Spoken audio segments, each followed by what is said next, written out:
Sam, congratulations. You get the win in overtime today. What do you think was ultimately the difference in this one? I think ultimately it came down to kind of a will, a heart, because when it gets to overtime, I felt like both teams are pretty tired, pretty gassed. We had to bear down and get it done and get some stops, and to hold them to 6 in overtime I thought was huge. So overall, defensively, I thought we were pretty sharp.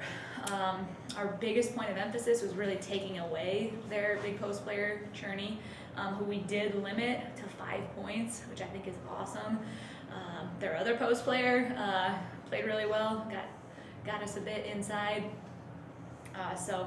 But overall, I think we made them make some tough shots.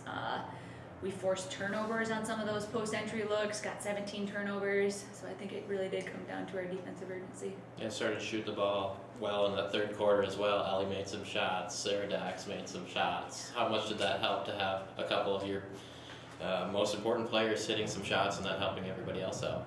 It always feels good to hit some shots, although we can't control whether it goes in or not. In the first half, I thought we got really good looks. We were 2 for 10 from 3, but I mean, Sloan was open, and she's a phenomenal shooter. We got open looks for Bella. Sarah had good looks that were in and out. So we talked about it at halftime. Stay confident. Next one's gonna go in. Still look for your shot because we needed to space the floor with these guys with their length inside and make them come guard out on the perimeter. So it was really good to see shots fall, and we knew that they would.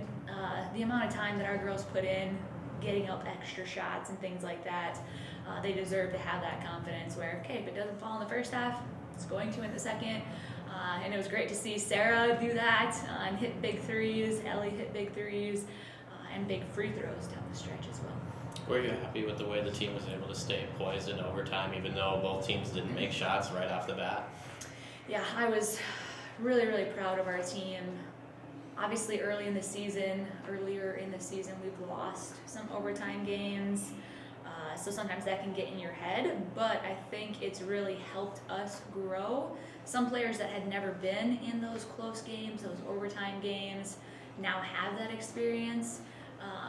And I think that showed and will continue to for the rest of the season, postseason. Just having been there, done that, being able to, okay, it's a close game. Let's just execute our offense, let's execute our defense, and still, like you said, even though we didn't make a couple shots early, all right, get one more stop and go execute next time down the floor. And Ellie was evident on both ends of the floor. Obviously, one of the best hustle players you could ask for out there, and she ends up with a double-double. Yeah, she plays with so much heart. I mean, 10 rebounds, she's 5'6", but it's heart. She went and got the ball. And 20 points, yeah, she did a great job for us. They were pressing her a little bit as well, so she did a good job just getting us into our offense and things. So great to see her as a leader, as a captain, step up for us. Statistically as well, which she always does, but like you said, the things you can't measure, that's where she really stands out. It was really a cool thing you guys were able to do for Jordan in the beginning of the game. Maybe just comment a little bit on the impact that she's had over her career and her time here. It was quite a ceremony. Oh my goodness. It's hard to even talk about Jordan without crying. She's one of the best players I've ever had the privilege to coach, and that's on the floor and off the floor. She's the type of kid, when everybody's doing a drill and you say, hey, push yourself, go a little harder, she literally can't go harder. She's one of the very few where, like, you say that and nothing changes. Other people have to go a little harder, which is just incredible.